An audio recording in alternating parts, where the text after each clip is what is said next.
اعوذ باللہ من الشیطان الرجیم بسم اللہ الرحمن الرحیم اللہم صلی علی محمد وعلی آل محمد کما صلیت علی ابراہیم وعلی آل ابراہیم انک حمید مجید اللہم بارک علی محمد وعلی آل محمد کما بارکت علی ابراہیم وعلی آل ابراہیم انک حمید مجید رب اشرح لی صدری ویسر لی امری واحلل عقدۃ من لسانی یفقہوا قولی ربنا زدنا علما یا مقلب القلوب ثبت قلبی علی دینک آمین۔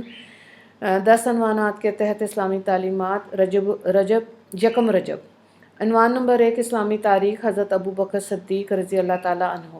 حضرت ابوبکر صدیق رضی اللہ تعالیٰ عنہ قریش کے خاندان میں پیدا ہوئے۔ آپ کا نام عبداللہ، والد کا نام عثمان اور والدہ کا نام سلمہ تھا۔ بچپن ہی سے نیک و سادہ طبیعت انسان تھے۔ عمر میں حضور صلی اللہ علیہ وآلہ وسلم سے 2.5 سال چھوٹے تھے۔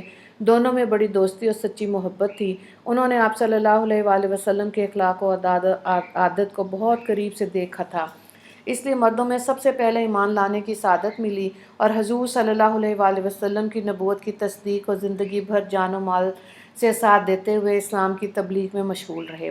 مکہ کی 13 سالہ زندگی میں مشرکوں کی طرف سے پہنچائی جانے والی ہر قسم کی تکلیف کو برداشت کرتے رہے۔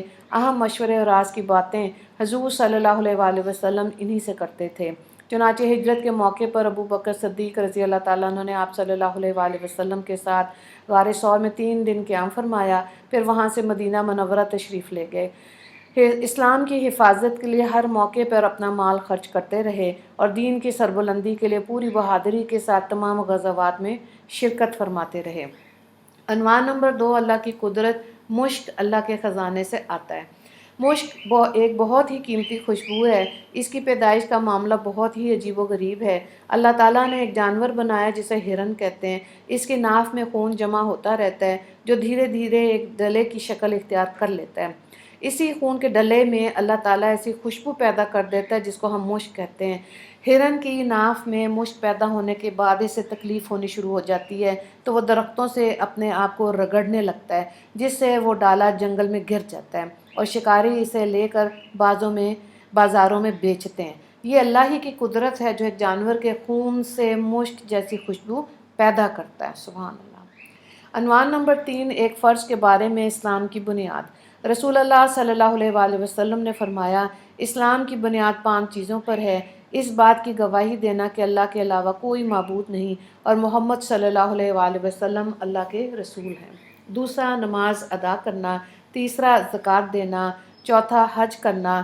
پانچواں، رمضان کے روزے رکھنا۔ بخاری کی روایت ہے۔ حضرت عبداللہ بن عمر رضی اللہ تعالیٰ عنہ اس کے راوی ہیں۔ عنوان نمبر 4، ایک سنت کے بارے میں۔ سنت زندہ کرنے کی فضیلت۔ رسول اللہ صلی اللہ علیہ وآلہ وسلم نے فرمایا، جس نے میری کسی ایسی سنت کو زندہ کیا جو میرے بعد مر چکی تھی یعنی ختم ہو چکی تھی تو اس کو اتنا ہی ثواب ملے گا جتنا کہ سنت پر عمل کرنے والوں کو ملے گا، اور ان عمل کرنے والے لوگوں کے ثواب میں سے کوئی کمی نہیں ہوگی۔ جس نے ایسا طریقہ جاری کیا جو اللہ اور اس کے نبی صلی اللہ علیہ وآلہ وسلم کو ناپسند ہے، تو جتنے لوگ اس غلط طریقے پر چلیں گے ان تمام لوگوں کا گناہ اس کو ملے گا اور ان کے گناہوں میں سے کوئی کمی نہیں ہوگی۔ ابن ماجہ کی روایت ہے۔ حضرت عمر بن عوف رضی اللہ تعالیٰ عنہ اس کے راوی ہیں۔ عنوان نمبر 5، ایک اہم عمل کی فضیلت۔ نماز اشراق کی فضیلت۔ رسول اللہ صلی اللہ علیہ وآلہ وسلم نے فرمایا، جو شخص نماز فجر سے فارغ ہو کر مصلی پر بیٹھا رہے اور جب مقررہ وقت گزر جائے پھر 2 رکعت اشراق کی نماز پڑھے اور ان دونوں نمازوں کے درمیان اچھی باتوں کے علاوہ کچھ نہ بولے تو اس کے گناہ معاف کر دیے جائیں گے، اگرچہ سمندر کے جھاگ سے زیادہ ہی کیوں نہ ہو۔ ابو داؤد کی روایت ہے۔ حضرت معاذ بن انس رضی اللہ تعالیٰ عنہ اس کے راوی ہیں۔ عنوان نمبر 6، گناہ کے بارے میں۔ سود کھانے اور کھلانے پر لعنت۔ رسول اللہ صلی اللہ علیہ وآلہ وسلم نے سود کھانے والے، دکھانے والے، اس کے لکھنے والے اور اس کی گواہی دینے والے پر لعنت فرمائی اور فرمایا کہ گناہ میں سب برابر ہیں۔ مسلم کی روایت ہے۔ حضرت جابر رضی اللہ تعالیٰ عنہ اس کے راوی ہیں۔ عنوان نمبر 7، دنیا کے بارے میں۔ دنیا دار کا گھر اور مال۔ رسول اللہ صلی اللہ علیہ وآلہ وسلم نے فرمایا دنیا اس شخص کا گھر ہے جس کا آخرت میں کوئی گھر نہیں، اور دنیا اس شخص کا مال ہے جس کا آخرت میں کوئی مال نہیں، اور دنیا کے لیے وہ شخص مال جمع کرتا ہے جو ناسمجھ ہے۔ مسند احمد کی روایت ہے، حضرت عائشہ رضی اللہ تعالیٰ عنہ اس کی راویہ ہیں۔ عنوان نمبر 8، آخرت کے بارے میں جنت کے زیورات۔ قرآن میں اللہ تعالیٰ فرماتا ہے جو لوگ ایمان لائے اور نیک عمل کیے اللہ تعالیٰ ان کو جنت کے ایسے باغوں میں داخل کریں گے جن کے نیچے نہریں جاری ہوں گی، اور ان باغوں میں ان کو سونے کے کنگن اور موتی پہنائے جائیں گے، اور ان کا لباس خالص ریشم کا ہوگا۔ سورہ حج آیت نمبر 23۔ عنوان نمبر 9، طب نبوی سے علاج تقدیر کے خلاف نہیں۔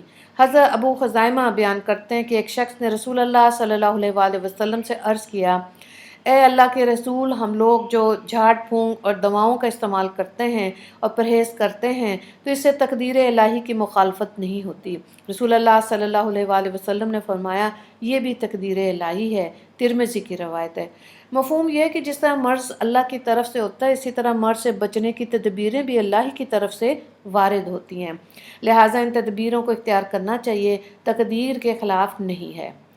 عنوان نمبر 10، قرآن کی نصیحت۔ قرآن میں اللہ تعالیٰ فرماتا ہے اے انسانوں، تمہارے پاس تمہارے رب کی طرف سے ایک ایسا قرآن آ چکا جو برے کاموں سے روکنے کے لیے نصیحت ہے اور دلوں کی بیماری کے لیے شفا ہے اور ایمان والوں کے لیے ہدایت اور رحمت ہے۔ سورہ یونس۔ وآخر دعوانا ان الحمد للہ رب العالمین۔ اللہم اغفر للمسلمین والمسلمات والمؤمنین والمؤمنات۔ السلام علیکم ورحمۃ اللہ وبرکاتہ۔